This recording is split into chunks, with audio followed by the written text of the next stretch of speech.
திராட்சப்பழத்தோட்ட ஊழியங்கள் கர்த்தரருளின ஊழியங்கள் திராட்சப்பழத்தோட்ட ஊழியங்கள் கர்த்தரருளின ஊழியங்கள் அவரில் நிலைத்திருந்து கனி கொடுப்போம் கர்த்தர் வாய்க்க செய்வார் அவரில் நிலைத்திருந்து கனி கொடுப்போம் கர்த்தர் வாய்க்க செய்வார் துதி உமக்கே துதி உமக்கே துதி உமக்கே என்றுமே என்றும் துதி உமக்கே துதி உமக்கே துதி உமக்கே என்றுமே என்றும் துதி உமக்கே என்றுமே என்றும் துதி உமக்கே என்றுமே.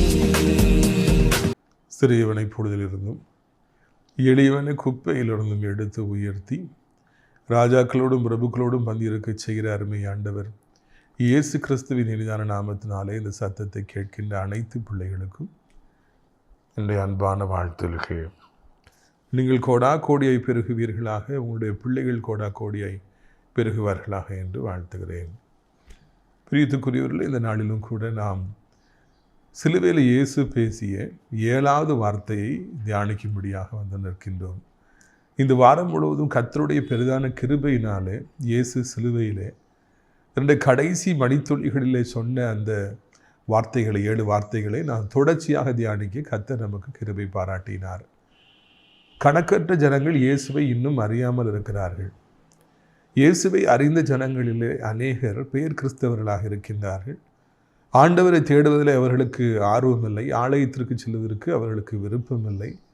கர்த்தருடைய வார்த்தை பகிர்ந்தளிக்கப்படுகின்ற பொழுது அதை ஆர்வத்தோடு கூட அதனுடைய முக்கியத்துவத்தை அறிந்து கேட்பதற்கு அவர்களுக்கு அறிவில்லை. இன்னும் ஒரு சிலருக்கு ஆண்டவர் மீது அதிக பாசம், ஆலயத்தின் மீது அதிக பாசம், கூட்டங்களுக்கு வர வேண்டும் என்ற அதிக விருப்பம். ஆனாலும் கூட அவருடைய சூழ்நிலைகள் அவர்களை அப்படி செய்ய விடாதபடிக்கு தடுக்கின்றன. நிறைய வயதானவர்கள், முதுமை பருவத்தில் இருப்பவர்கள், பென்ஷனர்ஸ், இன்னும் 70, 80, 90 வயதில் இருப்பவர்களுக்கெல்லாம் பலகீனத்தின் நிமித்தமாய் ஆலயத்திற்கு செல்ல முடியவில்லை. அவர்கள் அதிகமாய் வாஞ்சிக்கிறார்கள், எப்படியாவது ஆலயத்திற்கு செல்ல வேண்டும் என்று சொல்லி, ஆனால் முடியவில்லை. இன்னும் அநேகருக்கு ஆண்டவர் மீது அதிக பாசம் இருந்தாலும் கணவர் அந்த அனுமதியை கொடுக்கவில்லை, குடும்பத்தார் அந்த அனுமதியை கொடுக்கவில்லை, ரகசியமாக இயேசுவை தேடுகிறார்கள்.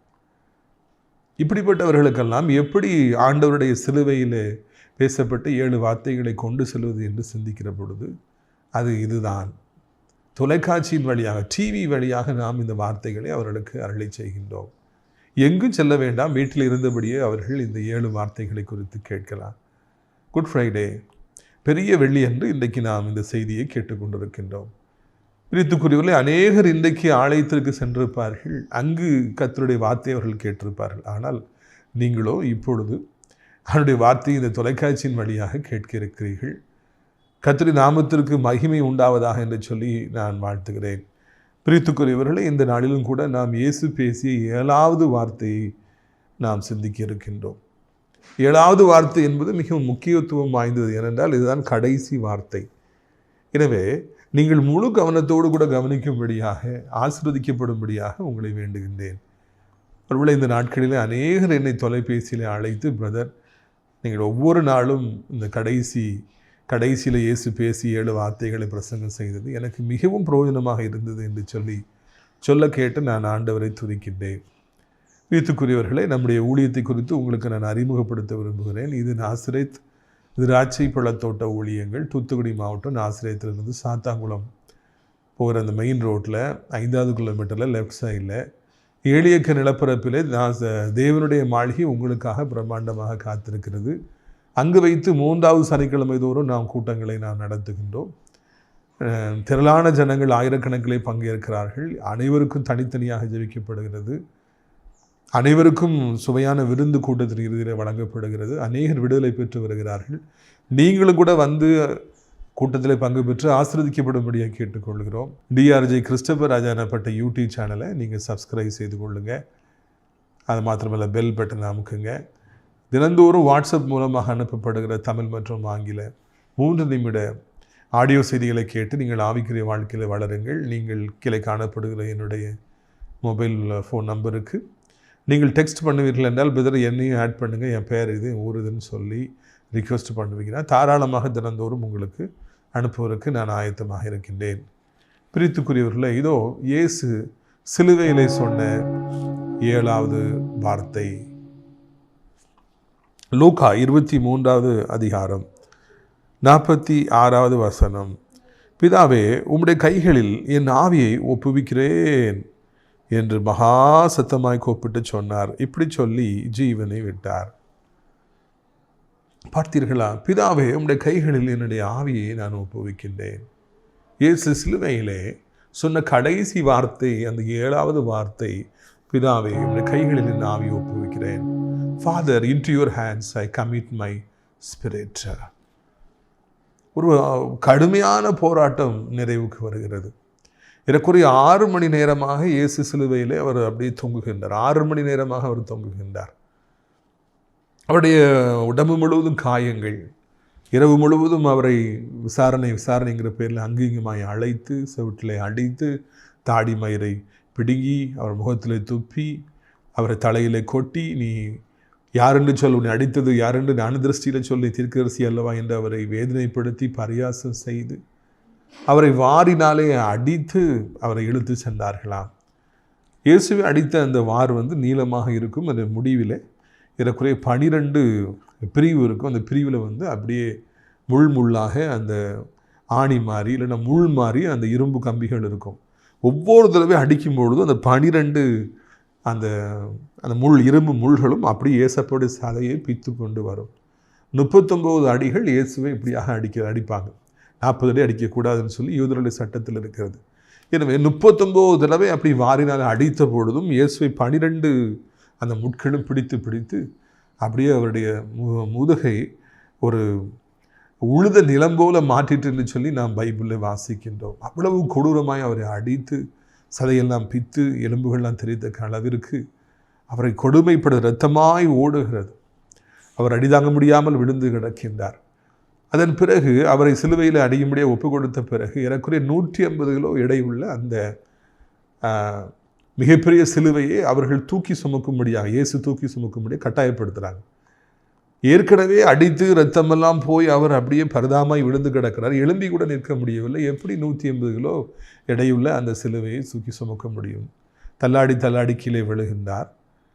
அப்பொழுது அவர்கள் அந்த சிலுவையை அவர் ஒழுங்காக சுமக்கும்படியாக சவுக்குனாலே மறுபடியும் அடித்து கட்டாயப்படுத்துகிறாங்க. பிறகு விழுந்துறார். அவரால் அந்த சிலுவையை சுமக்க முடியல, பலன் இல்லை. அதனால் சீமோன் எனப்பட்ட ஒரு வழிப்போக்கினை அவர்கள் கட்டாயப்படுத்தி இந்த சிலுவையை சுமக்க சென்று கொல்கதா எனப்பட்ட இடத்துக்கு அழைச்சிட்டு போகிறாங்க. அப்படி அழைத்து கொண்டு சென்று அங்கே அந்த பயங்கரமான இடத்துல அவரை சிலுவையிலே அடிக்கிறார்கள், ஆணியினாலே அடிக்கிறாங்க. ஏற்கனவே தலையிலே முள்முடி வைத்து அதை மறுபடியும் அடித்து அந்த முள்ளெல்லாம் நரம்புகளுக்குள்ளாய் பாய்ந்து சென்று சொல்ல முடியாத வேதனை. ஒருவேளை நம்முடைய தேவையற்ற சிந்தனைகள், வாலிப வயதிலே நாம் செய்கின்ற தேவையற்ற அசுத்தமான அவருடைய மைண்ட்லேருந்து புறப்படுகிறது அந்த இச்சைகளான அந்த சிந்தனைகளுக்காக பிறரை கெடுக்க வேண்டும், பிறரை கெடுத்து பேச வேண்டும், பிறரை அழிக்க வேண்டும், பொறாமை பிடித்த அந்த சிந்தனைகளுக்கு தண்டனையாக அவருடைய சிரசிலே முள்முடி சூட்டப்பட்டிருந்ததோ நமக்கு தெரியவில்லை. அதை மறுபடியும் அடித்து தலைக்குள்ளே போகும்படியாக செய்தார்கள். இப்பொழுது அவரை அப்படியே விரித்து வைத்து அந்த கைகளிலே அப்படியே ஆணி அடிக்கிறாங்க. வேத அறிஞர்கள் சொல்கிறாங்க உள்ளங்கையில் அடித்ததாக, இன்னும் ஒரு சிலர் சொல்கிறாங்க மணிக்கட்டில் அடித்தாங்கன்னு சொல்லிட்டு. கால்களில் ஆணி அடிக்கிறாங்க. ஏற்கனவே தலையிலே முள்முடி, தனது முழு உடல் வெயிட்டையும் அவர் அந்த கைகளினாலே அப்படியே தூக்கி சுமக்க வேண்டும். அது மிகவும் கொடூரமாக இருக்கும். அந்த அனுபவத்தின் வழியாக இயேசு 6 மணி நேரம் அப்படியே பரிதாபமாக அவர் தொங்கினார் என்று சொல்லி நாம் பைபிளில் வாசிக்கிறோம். வீட்டுக்குரியவர்களே, எந்த ஒரு சாதாரணமான மனிதனாலும் இப்படிப்பட்ட ஒரு தண்டனையை சுமக்க முடியாது. யூதர்கள் அந்த நாட்களில் பல விதங்களிலே மரண தண்டனையை நிறைவேற்றினார்கள். முக்கியமாக ரோமருடைய ஆட்சியில் இருந்ததுனால ரோமர்கள் 4-5 விதங்களிலே மரண தண்டனை நிறைவேற்றினார்கள். பொதுவாக கல்களை தூக்கி வீசி எறிந்து ஒருவரை கொன்றார்கள். இதே நம்ம அந்த பெண்ணை கல்லை தூக்கி வீசுறதுக்கு எல்லாம் ரெடியாக இருந்தாங்க. தவறான அந்த காரியத்தில் மாட்டிக்கொண்ட ரெட் ஹேண்டடாக மாட்டி அந்த பெண் மீது அவர்கள் கல்லை தூக்கி வீசுவதற்கு ரெடியாக இருந்தார்கள் என்று நாம் வாசிக்கிறோம். அதே போல் நீங்கள் வாசித்தீங்கன்னா பைபிள் தலையை துண்டாக வெட்டி அவர்கள் மரண தண்டனையை அவர்கள் நிறைவேற்றினார்கள். இப்படியும் கூட ஒரு வழி இருந்தது. ஏசப்படி சீசர்கள் தலையை துண்டாய் வெட்டினார்கள் என்று நாம் பைபிளில் வாசிக்கிறோம். சிலுவையில் அடிக்கிற ஒரு மெத்தடும் கூட இருந்தது. இதுதான் ஒரு கொடூரமான ஒரு முறை. ரோமர்கள் ஈவிரக்கமற்ற முறையிலே ஒரு மெத்தடை வச்சுருந்தாங்க. அந்த தண்டனை தான் நம்முடைய ஆண்டவருக்கு ஏசப்பாவுக்கு கொடுக்கப்பட்டது. வானத்தையும் பூமியும் படைத்த ஆண்டவர் பூமிக்கு ஊழியம் செய்ய வந்த பொழுது பொல்லாத மக்கள் அவரை அப்படியாக சிலுவையிலே அடித்தார்கள். இரத்தமெல்லாம் ஓடிக்கொண்டே இருந்து கடைசி சொட்டு இரத்தம் வரைக்கும் ஆண்டவர் சிந்தி விட்டார். இனி சிந்துவதற்கு எதுவுமே இல்லை என்கிற அளவிற்கு அப்படியாக அவருடைய இரத்தமெல்லாம் நம்முடைய பாவ மன்னிப்பிற்காக, நாம் வியாதியிலிருந்து விடுதலை பெற வேண்டும் என்பதற்காக, நம்முடைய பாவங்கள் மன்னிக்கப்பட வேண்டும் என்பதற்காக, நாம் மோட்சத்தில் பரலோகத்தில் இடம்பெற வேண்டும் என்பதற்காக, நாம் ஆசீர்வதிக்கப்பட்ட ஒரு வாழ்க்கையை வாழ வேண்டும் என்பதற்காக இயேசு சிலுவையிலே தன்னுடைய ஜீவனையே அவர் கொடுத்தார். அப்படியாக ஒரு 6 மணி நேரம் சிலுவையில் தொங்கிக் கொண்டிருக்கிற பொழுது அவர் சொல்ல முடியாத அந்த வேதனையை அவர் அனுபவிக்கின்றார். கொஞ்சம் கூட அசைய முடியாது. உடம்பு வயிற்று முழுக்க அந்த ஆணிகளில் இருக்கிறது. அதை வைத்துக்கொண்டு தொங்குகிறார். அப்படி தொங்குகிற பொழுது அவர் 7 வார்த்தைகளை சொன்னார் என்று நாம் தொடர்ச்சியாக தியானித்து வருகிறோம். இந்த உலகத்தில் எந்த மனிதனுக்கும் இந்த 7 வார்த்தைகளை குறித்து பேசவோ தியானிக்கவோ அருகதை கிடையாது. ஏனென்றால் அவர் பரிசுத்தமுள்ள தெய்வம். மனிதர்கள் பாவம் நிறைந்தவர்கள், மனிதனுடைய நாக்குகள் பாவம் நிறைந்தவைகள். அப்படி இருக்கத்தக்கதாக இந்த 7 வார்த்தைகளை குறித்து தியானிப்பதற்கு, பேசுவதற்கு, பிரசங்கம் செய்வதற்கு எவருக்கு அருகதை இல்லை. ஆனாலும் தகுதியற்ற நம்மை ஆண்டவர் தகுதிப்படுத்தி இந்த வார்த்தைகளை பேசுவதற்கு நமக்கு உதவி செய்திருக்கின்றார்.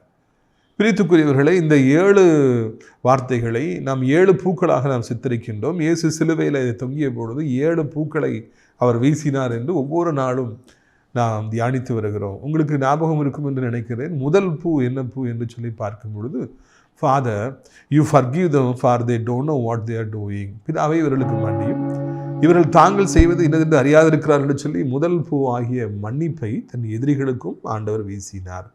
இதான் முதலாவது ஆண்டவர் வீசிய பூ. 2வது பூ என்னவென்று சொல்லி பார்க்கின்ற பொழுது, அவர் தன் வலது பக்கத்தில் இருந்த அந்த கல்லன் மனம் திரும்பி அவன் பக்கத்தில் இருந்த இன்னொரு கல்லனை கடிந்து கொண்டு, ஐயா அப்படி ராஜ்யம் வரும்போது என்னையும் நினச்சிக்கிடுங்க ஐயா என்று சொல்லி தன்னை தாழ்த்திய பொழுது, today you will be with me in Paradise, இன்றைக்கு நீ என்னோடு கூட பரதேசியில் இருப்பாய் என்று சொல்லி அவனுக்கு ரட்சிப்பு எனப்பட்ட பூவை அவன் மீது வீசினார் என்று சொல்லி நான் காண்கின்றோம். 3வதாக இயேசப்பாவுடைய தாயாரை பாதுகாத்து கொள்ளும்படியாக என்னுடைய பிரிவுக்கு அப்புறமா நீ அவங்கள பொறுப்படுத்துங்கன்னு சொல்லி தனது சீசனாகிய யோவான் இடத்துல ஆண்டவர் சொல்லுகிறார். சீசனே இதோ உன் தாய், ஸ்திரீயே இதோ உன் மகன் என்று சொல்லி அவர் 3வதாக பராமரிப்பு எனப்பட்ட பூவை அவர் வீசுகின்றார். Here is your mother and here is your son அப்படின்னு சொல்லி ஆண்டவர் 3வதாக பராமரிப்பு எனப்பட்ட பூவை வீசுகின்றார். 4வதாக பாருங்கள், my Lord my Lord why have you forsaken me, என் தேவனே என் தேவனே ஏன் என்னை கைவிட்டீர் என்று சொல்லி அவர் பரிதபிக்கின்றார். இப்படி ஒரு நிலைமையா, இப்படி ஒரு மரணமா, இப்படி ஒரு அவமானமா, இப்படி நான் அடிபட வேண்டுமா என்று சொல்லி அவர் பரிதபிப்பதை அங்கு பார்க்கின்றோம். அந்த 4th வேர்ஸ் ரொம்ப பயங்கரமான ஒரு வசனம். பாருங்கள், பரிதவிப்பு எனப்பட்ட பூவை வீசுகின்றார். அடுத்தாப்புல நான் தாகமாக இருக்கிறேன் என்று சொல்லி தவிப்பு எனப்பட்ட பூவை அவர் வீசுகிறார். ஐ எம் thirsty, நான் தாகமாக இருக்கிறேன், ஆத்துமாக்கள் மேலே தாகமாக இருக்கிறேன். இந்த உலகத்து மக்கள் என்னையே சிலுவையில் அடிக்கிறாங்களே, அந்த அளவுக்கு சாத்தானுக்கு அவங்க ஒப்பு கொடுத்துட்டாங்களே, அவன் ஆட்சி முடியாதா என்று சொல்லி ஆண்டவர் ஐ எம் thirsty என்று சொல்லி அவர் அந்த பூவை வீசினார். 6வதாக நாம் பார்க்கின்றோம், இட் இஸ் ஃபினிஷ்ட், தவிப்புக்கு அப்புறம் ஆர்ப்பரிப்பு எனப்பட்ட பூவை அவர் வீசுகின்றார். இட் இஸ் ஃபினிஷ்ட், வெற்றி, சாத்தானுடைய ஆளுகை நான் முடித்து விட்டேன், வியாதியின் கூறுகளை நான் ஒழித்து போட்டு விட்டேன், மரணத்தை ஜெயித்து விட்டேன், இனி இந்த பூமியில் என் பிள்ளைகள் கலங்க வேண்டுங்கிற அவசியம் இல்லை, இட் இஸ் ஃபினிஷ்ட் சொல்லி 6வதாக அவர் அங்கு ஆர்ப்பரிப்பு எனப்பட்ட பூவை வீசினார். 7வதாக பார்க்கிறோம், father into your hands I commit my spirit என்று சொல்லி அவர் ஒப்புவிப்பு எனப்பட்ட பூவை அவர் வீசினார். ஒப்புவிப்பு, அவர் ஹேண்ட் ஓவர் பண்ணுறார். இல்லை பார்த்தீங்கன்னா, பிதாவே என்னுடைய ஆவியை நான் உடைய கரங்களை ஒப்புவிக்கிறேன். It's a small prayer. அவர் அந்த 7 வசனங்களில் முதல் வசனத்தை அவர் ஜெபத்தோடு கூட ஆரம்பித்தார் என்று நான் தியானித்தோம். பிதாவே இவர்களுக்கு மன்னியும், தாங்கள் செய்வது இன்னதென்று அறியாதிருக்கிறார்கள். Father you forgive them for they don't know what they are டூயிங்னு சொல்லி முதல்ல ஒரு ஜெபத்தோடு கூட அவர் ஆரம்பித்தார். அந்த முதல் வார்த்தையை. இப்பொழுது 7வது வார்த்தை, கடைசி வார்த்தையும் ஒரு ஜெபத்தோடு ஆரம்பிக்கிறார். Father, into your hands I commit my spirit. பிதாவே, உம்முடைய கரங்களில் என்னுடைய ஆவியை ஒப்புவிக்கிறேன் என்று சொல்லி அவர் ஜெபத்தோடு கூட முடித்தார். சிலுவையில கூட நம்முடைய ஆண்டவர் ஜெபத்தோடு ஆரம்பித்தார், ஜெபத்தோடு கூட முடித்தார். இதுதான் என்னை ரொம்பவும் கவர்கின்ற ஒரு இடம். நம்முடைய ஆண்டவர் எப்பொழுது பார்த்தாலும் அவர் ஜெபித்துக் கொண்டிருந்தார் என்று சொல்லி பைபிளில் வாசிக்கிறோம். பகல் முழுவதும் ஊழியம், இரவு முழுவதும் ஜெபம். இதுதான் ஆண்டவருடைய மெத்தடு. நல்ல ஊழியக்காரர்களை நல்ல ஞாபகத்தில் வச்சுக்கிங்க. வாலிப பிள்ளைங்க, வாலிப தம்பிமாரெலாம் ஸ்கூலில் ப்ரேயர் செல் எடுக்கலாம், மெசேஜ் கொடுக்க போகலாம், பாடல் பாட போகலாம், ஒர்ஷிப் பண்ண போகலாம். உங்களுக்கெல்லாம் ஒரு பெரிய அறிவுரையை ஆண்டவர் தாராரு. வாழ்நாள் முழுக்க மறந்துடாதீங்க, ஏசப்படைய ஃபார்முலா மார்னிங் முழுக்க ஊழியம், ஈவினிங் ஃபுல்லாக ப்ரேயர், இரவு முழுக்க அவர் ஜெபம் செய்தார். இது செய்தாதான் நம்ம ஊழியத்தை செய்யணும், இல்லைன்னா செய்யக்கூடாது. ஜெபம் செய்யாதபடி ஊழியத்துக்குள்ளே வருவோம் என்றால் நாம் அழிந்து போய்விடுவோம். பிசாசானவன் நம்மை மேற்கொண்டு விடுவான். ஏற்கனவே ஓநாய்கள் மத்தியிலே ஆட்டுக்கூட்டத்தை நான் அனுப்புகிறேன் என்று ஆண்டவர் ஊழியக்காரர்களை குறித்து சொல்லியிருக்கிறார். பொல்லாத மனிதர்கள் மத்தியிலே நாம் ஊழியத்திற்கு போகின்ற பொழுது நாம் ஜெபிக்காதபடி செல்வோம் என்றால் நாம் அழிந்து போய்விடுவோம். எதை செய்தாலும் ஜெபத்தோடு ஆரம்பிக்க வேண்டும். ஜெபத்தோடு ஆரம்பிப்பது பெரிய காரியம் அல்ல, எதை முடித்தாலும் ஜெபத்தோடு முடிக்க வேண்டும் என்று சொல்லி ஆண்டவர் இங்கு அழகாக காண்பிக்கின்றார். தன்னுடைய வாழ்நாள் பரியந்தம் நான் ஜெபத்தை செய்தேன், ஜெபத்தோடு ஆரம்பித்தேன், ஜெபத்தோடு முடித்தேன், ஆவியிலே ஆரம்பித்தேன், ஆவியிலே நான் முடித்தேன் என்று சொல்லி ஆண்டவர் அங்கு வெற்றி கம்பீரமாத்தை அவர் முழங்குகிறார். நமக்கு ஒரு முன்மாதிரியை நம்முடைய ஆண்டவர் அங்கே வைக்கின்றார். ஆவியிலே ஆரம்பித்து அநேகர் இடையில இடறி விழுந்து தவறி விழுந்து பின்வாங்கி போய் ஆவியிலே முடிக்காமல் போனார்கள். யோபுடைய மனைவி பெண் திரும்பி பார்த்து உப்பு தூணானார். யூதாஸ் காரியத்தை காட்டி கொடுத்து நாண்டு கொண்டு நின்று வயிறு வெடித்து குடல் சரிந்தவர் செத்தார் என்று சொல்லி நாம் வாசிக்கிறோம். எத்தனையோ பேர் தங்களுடைய வாழ்க்கையிலே ஆவியிலே ஆரம்பிக்கிறார்கள், ஆவியிலே முடிப்பதில்லை. ஜெபத்தோடு ஆரம்பிக்கிறார்கள், ஜெபத்தோடு முடிப்பதில்லை. ஆனால் இயேசுவோ ஜெபத்தோடு ஆரம்பித்தார், ஜெபத்தோடு முடித்தார். ஃபாதர், பிதாவே, into your hands I commit my spirit. உம்முடைய கரங்களிலே என்னுடைய ஆவியை நான் ஒப்புவிக்கிறேன். அவர் தன் வாழ்நாள் பரியந்தம் ஜெபத்தோடு கூட அவர் வாழ்ந்தார். தன் பிதாவோடு கூட அவர் எப்பொழுதும் இணைந்திருந்தார். He always kept connected with the Father. இப்பொழுது இவரிடத்துல பாவம் வந்து விட்டது, பிதா விலகி நிற்கிறார், அதற்காக நீர் எனக்கு வேண்டாம் என்று சொல்லி அவர் சொல்லவில்லை. என்னை கைவிட்டு விட்டீரா, உம்மிடத்துல நான் வரமாட்டேன் என்று முகத்தை திருப்பிக் கொள்ளவில்லை. நான் உம்மிடத்திலேயே என் ஆவியை ஒப்புவிக்கிறேன் என்று சொல்லி அவர் ஜெபித்தார் என்று சொல்லி நாம் வாசிக்கிறோம். நம்முடைய வாழ்க்கையிலும் கூட சிறியதோ பெரியதோ, நல்லதோ நல்ல அனுபவங்களோ, சந்தோஷமான அனுபவங்களோ, கசப்பான அனுபவங்களோ, பிடித்தவைகளோ பிடிக்காதவைகளோ, எதுவாக இருந்தாலும் ஜெபத்தோடு நாம் ஆரம்பிக்க வேண்டும், ஜெபத்தோடு கூட நாம் முடிக்க வேண்டும். நம்முடைய வாழ்க்கையை பார்ப்பவர்களெல்லாம் இயேசுவை பார்த்து கற்றுக்கொண்டது போல நம்மை பார்த்தும் அவர்களும் ஜெபிக்க கற்றுக்கொள்ள வேண்டும். நாம் ஜெபித்து ஆரம்பிப்போமா, ஜெபித்து முடிக்கிறோமா, ஜெபித்து ஆரம்பித்து ஜெபிக்க முடிக்கிறோமாங்கிறத சிந்தித்து பார்க்க வேண்டும். ஒவ்வொரு நாளும் இரவும் ஜெபித்து விட்டு படுக்கைக்கு செல்கிறீர்களா? கொஞ்சம் யோசித்து பாருங்கள். எத்தனையோ பேர் படுக்கையிலே அப்படி இறந்து போயிடுறாங்க. காலையில் அவங்க முழிக்கிறது இல்லை. நமக்கு ஒரு சந்தர்ப்பம் கிடைக்கப்படுகிறது, நாம் ஜெபித்து விட்டு தான் தூங்கி செல்ல வேண்டும், ஜெபித்து விட்டு தான் நாம் இந்த நாளை நாம் ஆரம்பிக்க வேண்டும். இதைத்தான் முதலாவதாக இயேசு நமக்கு சிலுவையிலே கற்றுக் கொடுத்தார். அவர் ஆவியிலே தொடங்கினார், ஆவியிலே முடித்தார். நம்முடைய வாழ்க்கையிலும் கூட இயேசுவை பின்பற்ற ஆரம்பித்து விட்டனா, ஊழியம் செய்ய ஆரம்பித்து விட்டனா, இப்படியாக கடைசி வரைக்கும் ஊழியம் செய்து கடைசி வரைக்கும் ஆவியிலே ஓடி கடைசி வரைக்கும் ஆவியிலே நின்று நாம் ஆவியிலே முடிக்க வேண்டும். அதுதான் நல்ல ஒரு ஓட்டம். பாதியிலே முடிப்பது நல்ல ஓட்டம் அல்லவே அல்ல. இதுதான் இயேசப்பாவுடைய கடைசி வார்த்தையிலே முதலாவது நாம் கற்றுக்கொள்கிறோம். இரண்டாவதாக, for second thing what we are learning here அப்படின்னு சொல்லும்போது, father, into your hands I commit my spirit. அவர் தன்னுடைய ஆவியை அப்படியே பிதாவிடத்திலே அவர் ஒப்பு கொடுத்தார். ஒப்புவிப்பு எனப்பட்ட பூவை அவர் வீசினார் என்று சொல்லி நாம் காண்கின்றோம். நீங்கள் நல்லா தெரிஞ்சுக்கணும், நம்ம யார்கிட்ட ஒப்புவிப்போம் அப்படின்னா, நல்லா ஸ்ட்ராங்காக இருக்கிறவங்க, இவங்கள்ட்ட கொடுத்த பத்திரமா இருக்கும், உண்மையாக வச்சுக்குவாங்க, நம்மளை விட நல்ல பெரியவங்க, நம்மளோட நல்லா ஹேண்டில் பண்ணுவாங்க, நம்ம யார் நினைக்கிறோமோ அவங்ககிட்ட மட்டும்தான் நம்ம ஒப்புவிப்போம். நம்மை விட ஒரு பெரியவரிடத்துல தான் நம்ம நம்பிக்கையை வைக்க முடியும். அதுதான் ஆண்டவர், இதுதான் பிதான்னு சொல்லி அவரை ஒப்பு கொடுக்கின்றார். உங்களுடைய வாழ்க்கையில் நீங்கள் உங்களுடைய பிள்ளைகளை வெளிநாட்டுக்கு படிக்க அனுப்புகிற பொழுது, வெளியூருக்கு படிக்க அனுப்புகிற பொழுது, உங்கள் பிள்ளைகள் பிஸ்னஸ் நிமித்தமாக எவ்வளவோ தொலைவு போவதற்காக நீங்கள் அவர்களை நான் அனுப்புகின்ற பொழுது, முதலாவது அவர்களை பிதாவிடத்தில் ஒப்பு கொடுத்து விடுங்கள், ஆண்டவரிடத்தில் ஒப்பு கொடுத்து விடுங்கள். ஆண்டவர் அவங்க போகிறாங்க, அவங்களுக்கு பல விதமான சோதனைகள் இருக்கலாம், வாலிபத்து பாவங்கள் காத்திருக்கலாம், இல்லைன்னா அவர்களை பிடிக்கும்படியாக பல விபத்துகள் இருக்கலாம், பொல்லாத மனிதர்கள் இருக்கலாம். நீங்கள் அவங்கள பார்த்துக்கிடுங்க. அவர் பிதாவிடத்தில், ஆண்டவர் இயேசு கிறிஸ்துவிடத்தில் நாம் அவரை ஒப்பு கொடுத்து நாம் பழக வேண்டும். ஒரு விசை எனக்கு ஒரு ஊழியக்காரர் சொன்னது ஞாபகத்துக்கு வருகிறது. நான் வீட்டில் நான் இரவு ஜெபித்து கொண்டிருந்தேன். அப்பொழுது என் பிள்ளைகளை குறித்த ஒரு பாரத்தை எனக்கு ஆண்டவர் கொடுத்தார்.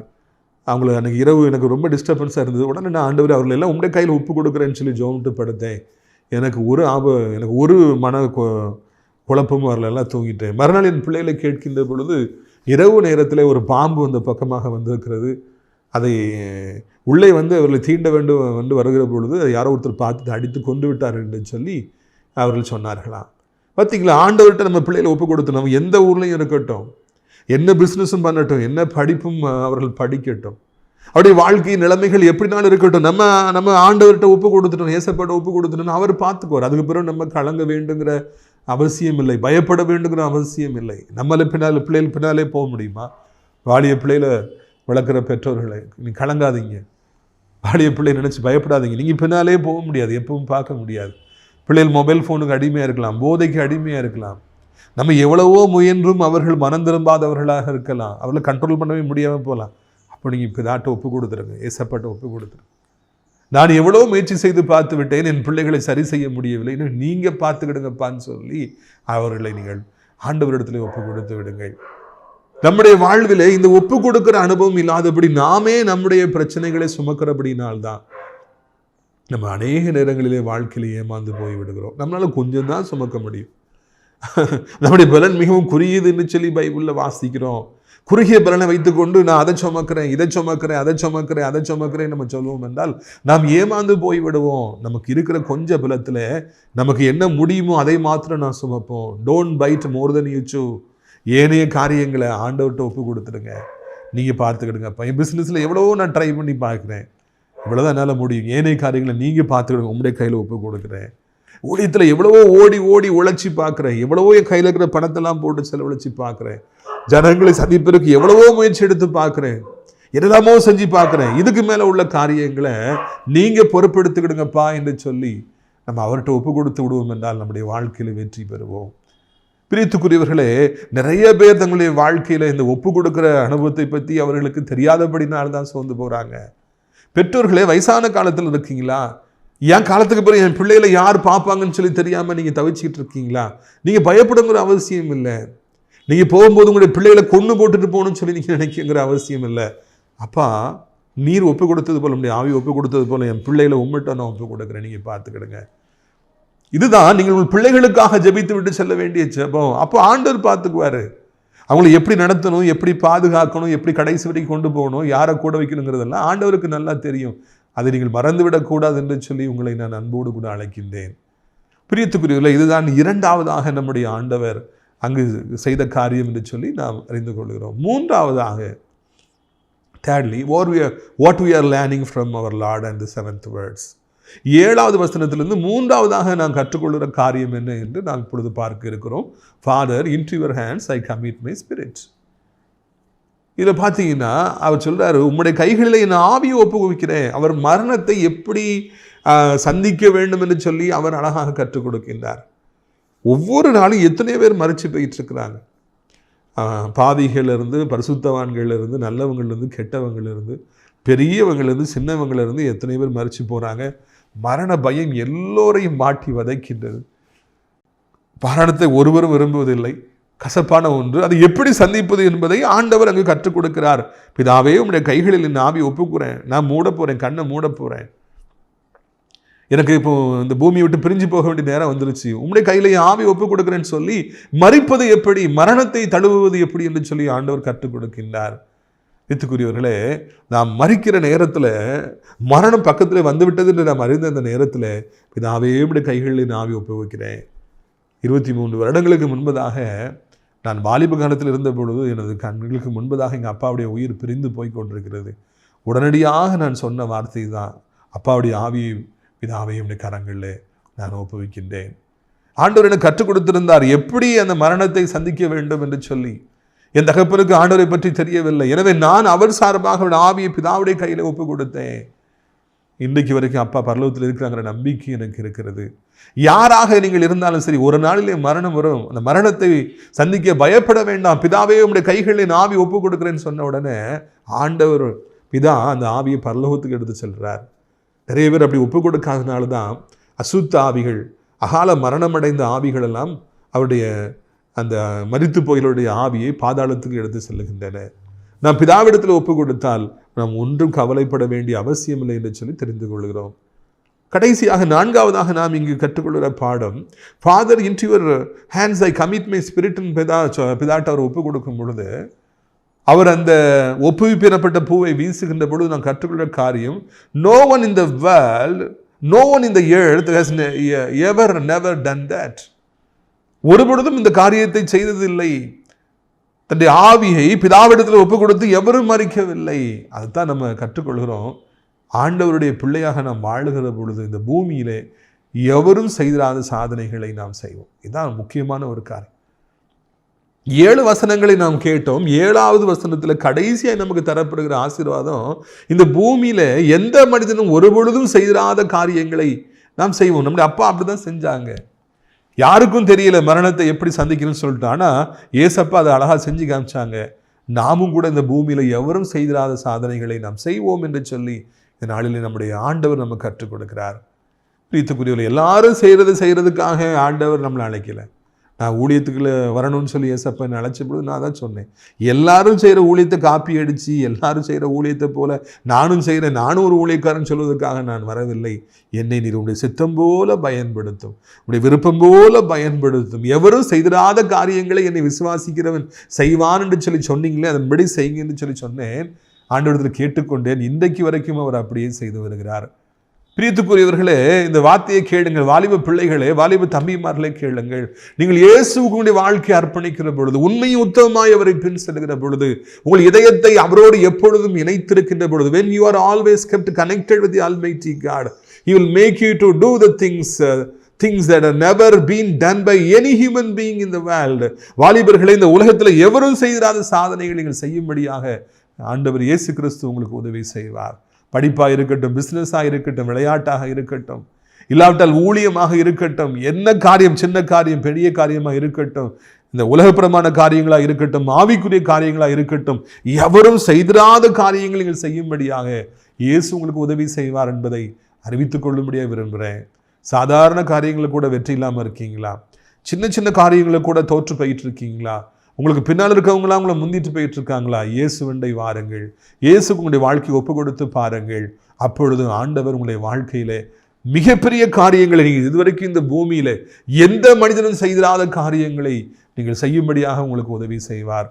கர்த்தருடைய நாமத்துக்கு ஸ்தோத்திரம். சிலுவையில் இயேசு பேசிய 7 வார்த்தைகளையும் நாம் சிந்திக்கும்படியாக ஆண்டவர் உதவி செய்தார். Father, into your hands I commit my spirit. கடைசியாக இயேசு வீசிய பூ ஒப்புவிப்பு. முதலாவது இயேசு வீசிய பூ என்ன பூ என்று பார்க்கின்ற பொழுது, father forgive them for what for they don't know what they are doing. பிதாவே, இவர்களுக்கு மன்னியும், தாங்கள் செய்வது இன்னதென்று அறியாதிருக்கிறார்கள் எனப்பட்ட அந்த மன்னிப்பு எனப்பட்ட பூவை வீசினார். இன்றைக்கு என்னோடு கூட நீ பரதீசில் இருப்பாய் என்று சொல்லி ரட்சிப்பு எனப்பட்ட பூவை வீசினார். இதோ உன் தாய், இதோ உன் மகன் என்று சொல்லி அவர் பராமரிப்பு எனப்பட்ட பூவை 3வதாக வீசினார். என் தேவனே, என் தேவனே, ஏன் என்னை கைவிட்டீர் என்று பரிதவிப்பு எனப்பட்ட பூவை 4வதாய் வீசினார். தாகமாயிருக்கிறேன் thirsty என்று சொல்லி 5வதாக தவிப்பு எனப்பட்ட பூவை வீசினார். 6வதாக நாம் பார்க்கின்ற பொழுது இட் இஸ் finished என்று சொல்லி ஆர்ப்பரிப்பு எனப்பட்ட பூவை அவர் வீசினார். 7வதாக உம்முடைய கையில் நான் ஒப்புக் கொடுக்கிறேன் பிதாவே என்று சொல்லி அவர் அங்கு ஒப்புவிப்பு எனப்பட்ட பூவை அவர் வீசினார். பிரியத்துக்குரியவர்களே, இந்த 7 வார்த்தைகளையும் நீங்கள் ஒரு காலம் மறக்கக்கூடாது என்று சொல்லி இயேசுவின் நாமத்தில் நான் உங்களை வாழ்த்துகிறேன். இந்த பெரிய வெள்ளிக்கிழமை, அர்த்தமுள்ள வெள்ளிக்கிழமை ஒவ்வொருவருக்கும் இருப்பதாக. இப்படி ஆசீர்வாதத்திற்காக நாம் ஜெபிப்போமா? அப்பா, இந்த பெரிய வெள்ளிக்கிழமையிலும் கூட 7 வசனங்களை தொடர்ச்சியாய் தியானிக்க நீங்கள் உதவி செய்தீங்களே, நன்றி. 7 பூக்களை வீசினீங்க. அதை நாங்கள் பிரசங்கிப்பதும் பெரிய காரியம் இல்லை, கேட்பதும் பெரிய காரியம் இல்லை. ஆண்டவரே, அதை நாங்கள் அபியாசப்படுத்துவது தான் எங்களுக்கு முக்கியம் ஐயா. உண்மை போலவே எல்லாரையும் மன்னிக்க, உண்மை போலவே எல்லாரையும் ரட்சிப்பின் பாதையில் நடத்த, உண்மை போலவே ஏழை மக்களை, முக்கியமாக முதியவர்களை பராமரிக்க ஆண்டவர் எங்களுக்கு உதவி செய்யுங்கப்பா. பரிதபிக்கிற நேரம் வரலாம், தவிக்கிற நேரங்கள் வரலாம். அந்த நேரத்திலெல்லாம் கர்த்தாவே உண்மையே பற்றி கொள்ள எங்களுக்கு உதவி செய்யுங்க. பின்வாங்கி விடாதபடிக்கு இருக்க உதவி செய்யுங்க. உம்மிடத்தில் கோவப்படாதபடிக்கு வாழ உதவி செய்யுங்க. ஆண்டவரை அடுத்தாப்புல கர்த்தாவே ஆர்ப்பரிப்பு ராஜா. ஆண்டவரை பரிதவிப்பு தவிப்பு எனப்பட்ட பூக்களுக்கு பிறகு ஆர்ப்பரிப்பு எனப்பட்ட ஒரு பூ உண்டு. அதை நாங்கள் உறுதியாய் நம்ப எங்களுக்கு உதவி செய்யுங்கப்பா. வெக்கப்பட்ட இடங்களில், தாழ்த்தப்பட்ட இடங்களிலே, குத்தப்பட்ட இடங்களிலே நாங்கள் ஆண்டவர் ஆர்ப்பரிக்க எங்களுக்கு நீங்கள் உதவி செய்யுங்க. இறுதியாக எல்லாவற்றையும் நீர் பிதாவிடத்தில் ஒப்பு கொடுத்தீர், நம்முடைய ஆவியை ஒப்பு கொடுத்தீர். நாங்களும் ஒப்புவிப்பு எனப்பட்ட பூவை ஒவ்வொரு நாளும் வீச எங்களுக்கு உதவி செய்யுங்கப்பா. சின்ன சின்ன காரியனாலும் உங்கள்கிட்ட ஒப்பு கொடுத்துட்டு நாங்கள் வாழ்க்கையில் வெற்றி பெற எங்களுக்கு உதவி செய்யுங்க. ஆண்டவரே, இந்த நாளில் ஆலயத்திற்கு செல்ல முடியாமல் நான் வீட்டில் இருக்கிறேன். என்னை புரிஞ்சிக்கலை, யாருமே எனக்கு உதவி செய்யலை, யாருமே என்னை நேசிக்கிறதுக்கு இல்லை, சாப்பிட்டியான்னு கூட கேட்குறதுக்கு யாரும் இல்லைன்னு சொல்லி தவித்த பிள்ளைகளுக்கெல்லாம் இந்த தொலைக்காட்சியின் வழியாக இந்த வார்த்தைகளை ஒவ்வொரு நாளும் கொடுத்தீங்களப்பா, நன்றி. ஆண்டவர் பெரிய வெள்ளிக்கிழமையில் எங்களுக்காக மறித்து கடைசி சொட்டு ரத்தம் வரைக்கும் சிந்தி ஆண்டவரை எங்களை மீட்டு கொண்டீங்களே நன்றி. எங்கள் பாவங்களை மன்னிப்பதற்கான வழியை ஏற்படுத்தினீங்களே நன்றி. வியாதிகளை ஆண்டவரை சுகமாக்குவதற்கான விளைக்கரையத்தை செலுத்தினீரே உமக்கு நன்றி அப்பா. யார் இந்த வார்த்தையை கேட்டு ஜெபித்தாலும் அவர்களுக்கு வியாதி நீங்கட்டும், படுத்த படுக்கையாக இருப்பவர்கள் எழும்பட்டும், மூளையில் அடிபட்டவர்களுக்கு தலையில் அடிபட்டவர்கள் எழும்பட்டும், முதுகெலும்பில் அடிபட்டு படுத்த படுக்கையாய் பல வருடங்களாக இருப்பவர்கள் எழும்பட்டும், கண் தெரியாதவர்களுக்கு கண் தெரியட்டும், காது கேட்காதவர்களுக்கு காது கேட்கட்டும், ஆண்டவரே நடக்க முடியாத பிள்ளைகள் நடக்கட்டும், சாப்பிட முடியாதவர்கள் சாப்பிடட்டும், டைஜஸ்ட் ஆகாதவர்களுக்கு டைஜஸ்ட் ஆகட்டும். இயேசுவின் நாமத்தினால கர்த்தாவே தோத்திரம் ஐயா. என் பரம தகப்பனே, படிக்க முடியல, படிப்பில் கவனம் செலுத்த முடியலன்னு சொல்கிற பிள்ளைகளுக்கு ஞானத்தை தாரும். 10th ஸ்டாண்டர்ட் எழுதுகிற பிள்ளைகளை ஆசீர்வதியும். 12th ஸ்டாண்டர்ட் இருக்கிற பிள்ளைகளுக்கு நல்ல ரிசல்ட்டை தாரும். கவர்மெண்ட் ஜாப் காத்திருப்பவர்களுக்கு நல்ல ஜாப் தாரும். வீசாவை காத்திருப்பவர்களுக்கு ஆண்டவரே வீசாவை தாரும். பிஸ்னஸில் போட்டி நிறைந்த உலகத்தில் வாழுகிற பிள்ளைகளுடைய பிஸ்னஸை கர்த்தர் ஆசீர்வதித்து தாரும். கடன் பாரங்களை மாற்றும், வட்டி கடன்களை மாற்றும், இஎம்ஐயை மாற்றும், நிரம்பி வழிகிற பாத்திரங்களை மாற்றும். போதைகளுக்கும் ஆண்டவர் மதுபானத்திற்கும் இச்சைகளுக்கும் அடிமைப்பட்டுக்கிற பிள்ளைகளை விடுவியும். ஆண்டவர் பைக்கு வேகமாய் ஓட்டுற பிள்ளைகள் கொலையுண்ணப்பட போகிறாங்க. அவங்களை எப்படியாவது சந்தித்து மனம் திரும்ப வைத்து மெதுவாய் ஓட்ட வைத்து பாதுகாத்து கொள்ளுங்க. பெற்றோருடைய ஜெபங்களை கர்த்தர் ஆண்டவரை எப்படியாவது கனப்படுத்துங்க. வயதான காலத்தில் தனியாக இருக்கிற பிள்ளைகளுக்கு எப்படியாவது உதவியாக இருந்து கீழே விழுந்து விடாதபடி, எந்த ஆபத்து வந்து விடாதபடி, வியாதிப்பட்டு விடாதபடி காத்துக்கொள்ளுங்க. ஒரு நாளும் பெட்ரிடன் ஆயிடாதபடி காத்துக்கொள்ளுங்க ஐயா. நீங்கள் அப்படி செய்ய போகிற அன்பிற்காக உங்களுக்கு சோத்திரம்ப்பா, சோத்திரம். வெளிநாடு இருக்கிற பிள்ளைகளுக்காக ஜெபிக்கிறோம், பாதுகாத்து கொள்ளுங்க. அனைத்து நாடுகளுக்காக ஜெபிக்கிறோம் ஐயா. அமைதி, சமாதானமும், சந்தோஷம், சௌக்கியம் உண்டாகட்டும். யுத்தங்களும் கொள்ளை நோய்கள் வராதபடி, லாக்டவுன் வராதபடி காத்துக்கொள்ளுங்க. இந்திய தாய் திருநாட்டுக்காக ஜெபிக்கிறோம். ஆண்டவர் தமிழ்நாட்டுக்காக ஜெபிக்கிறோம். பல மதத்தவர்கள் உண்டு, ஆண்டவர் மொழி பேசுகிறவர்கள் உண்டு. ஒவ்வொருவரையும் ஆசீர்வதிங்க. முக்கியமாய் ஆண்டவரை அனைத்து விசுவாச பிள்ளைகளுக்காய் ஆலயங்கள், திருச்சபைகள், போதக பிதாக்கள், ஏழை ஊழியர்களுக்காக ஜெபிக்கிறோம். அனைவரையும் ஆசீர்வதிங்க இயேசுவின் நாமத்தினாலே. ஆண்டவரை தோத்திர ஆசிரியர் திராட்சைப்பழ தோட்ட ஊழியர்களை நேசிக்கிற, நாள்தோறும் நம்முடைய நிகழ்ச்சிகளை பார்க்கிற பிள்ளைகள் உண்டு. அவர்களுக்கு தகப்பன நல்ல சௌக்கியத்தை, சுகத்தையும், பலத்தையும் தாருங்க. ஊழியத்தை காணிக்கையில தாங்குகிற பிள்ளைகள், ஜெபத்தினால தாங்குகிற பிள்ளை அதிகமாக ஆசீர்வதிங்க. மகிமைப்படுங்க. இயேசுவின் மூலமே ஜெபிக்கிறோம் நல்ல பிதாவே, ஆமென். என் ஆத்துமாவே கர்த்தரை சோத்திரி, என் முழு உள்ளமையுடைய பரிசுத்த நாமத்தை சோத்திரி. என் ஆத்துமாவே கர்த்தரை சோத்திரி, அவர் செய்த சகல உபகாரங்களையும் ஒரு பொழுதும் மறவாதே, ஆமென். நம்முடைய கர்த்தராகிய இயேசு கிறிஸ்துவின் கிருபையும் பிதாவாகிய தேவனுடைய அன்பும் பரிசுத்த அந்யோன்ய ஐக்கியமில்லாத பிரசன்னம் உங்கள் அனைவருடைய இன்றைக்கு சதா காலங்களிலும் நிலைத்திருப்பதாக. அல்லேலூயா, அல்லேலூயா, அல்லேலூயா. God bless you.